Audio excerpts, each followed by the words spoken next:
সুতিতে জাতীয় সড়কের পাশে বসে অবস্থান বিক্ষোভ প্রতিবাদে সামিল হলেন বিজেপি কর্মী সমর্থকদের। ঘটনাস্থলে যায় পুলিশ এবং কেন্দ্রীয় বাহিনী। শুভেন্দু অধিকারীর আত্মসহায়ক চন্দ্রনাথ রথকে নৃশংসভাবে গুলি করে খুনের ঘটনায় উত্তাল রাজ্য রাজনীতি। গাড়ি থামিয়ে গুলি করে হত্যা করা হয় চন্দ্রনাথ রথকে। এই ঘটনার প্রতিবাদে মুর্শিদাবাদের সুতির মানিকপুরে 12 নম্বর জাতীয় সড়কের পাশে বিশাল অবস্থান বিক্ষোভে সামিল হন বিজেপি কর্মী সমর্থকরা। জানা গেছে, শুভেন্দু অধিকারী আত্মসহায়ক চন্দ্রনাথ রথের গাড়ি থামিয়ে হামলা চালায় দুষ্কৃতীরা। গাড়ি লক্ষ্য করে চালানো হয় 10 রাউন্ড এলোপাথারি গুলি। ঘটনাস্থলে গুলিবিদ্ধ হয়ে মৃত্যু হয় চন্দ্রনাথ বাবুর।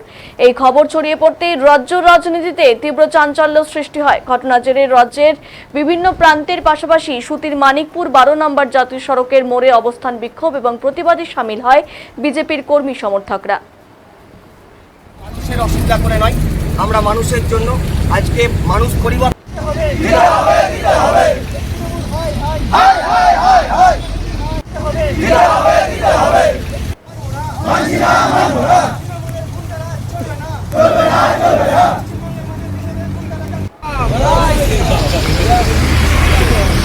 ঠিক আছে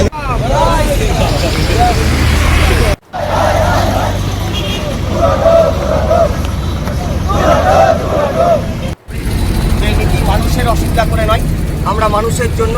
আজকে মানুষ পরিবর্তন চেয়েছিল, সেই পরিবর্তন আজকে মানুষ পেয়েছে। সকলেই অবগত রয়েছেন যে গতকালকের ঘটনা, যে আমাদের শুভেন্দুদার, আমাদের বর্তমানের আজকে যিনি নেতা, আমাদের হৃদয়ের সম্রাট মাননীয় শুভেন্দু অধিকারীর আত্মসহায়ক আজকে চন্দনদা অর্থাৎ চন্দন রথকে যেভাবে আঘাত করা হলো, চন্দ্রদাকে যেভাবে মারা হলো, আজকে তিনি কিন্তু রাজনৈতিক কোনো নেতৃত্ব নয়, তিনি শুধুমাত্র একজন আত্মসহায়ক ছিলেন।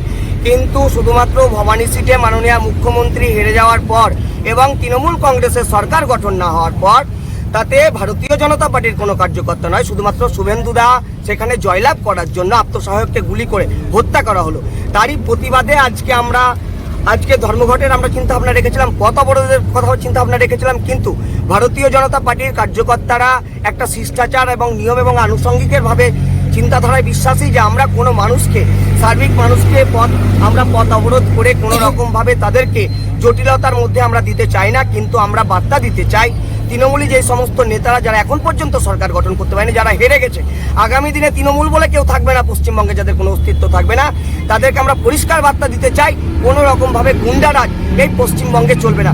9 তারিখে ভারতীয় জনতা পার্টির মুখ্যমন্ত্রী শপথ গ্রহণ করবেন, মন্ত্রিসভা বোর্ড তৈরি হবে, পুলিশ প্রশাসন সুষ্ঠুভাবে আজকে পুলিশ তারা কাজ করবেন, পুলিশ আধিকারিকরা সহজতভাবে মানুষের জন্য কাজ করবেন। কোনো রকম তৃণমূলী নেতার দ্বারাও পরিচালিত হবেন না, বিজেপির নেতা দ্বারাও পরিচালিত হবেন না, মানুষের জন্য তারা কাজ করবেন। আমরা জানি সকালবেলাতে একজনের অ্যারেস্ট হয়েছেন, আরও যারা রয়েছেন তাদেরকে অবিলম্বেও তারা আজকে অ্যারেস্ট হবে আমরা জানি। কিন্তু আমরা তৃণমূলী নেতাদেরকে, যারা বেঁচে রয়েছেন আর কয়েকটা আছেন, বিশেষ করে যারা তৃণমূলী করছেন এখনো, তাদেরকে পরিষ্কার বার্তা দিতে চাই, মানুষের জনসমর্থন নিয়ে এবং বিপুল আজকে যে পরিবর্তনের জোয়ার নিয়ে একক সংখ্যাগরিষ্ঠতায় ভারতীয় জনতা পার্টির সরকার প্রতিষ্ঠিত হয়েছে। 9 তারিখে সরকারের শপথ গ্রহণ করবে, তাই কোনো রকম গুন্ডারাজ সুতিতে বরদাস্ত হবে না, পশ্চিমবঙ্গে বরদাস্ত হবে না।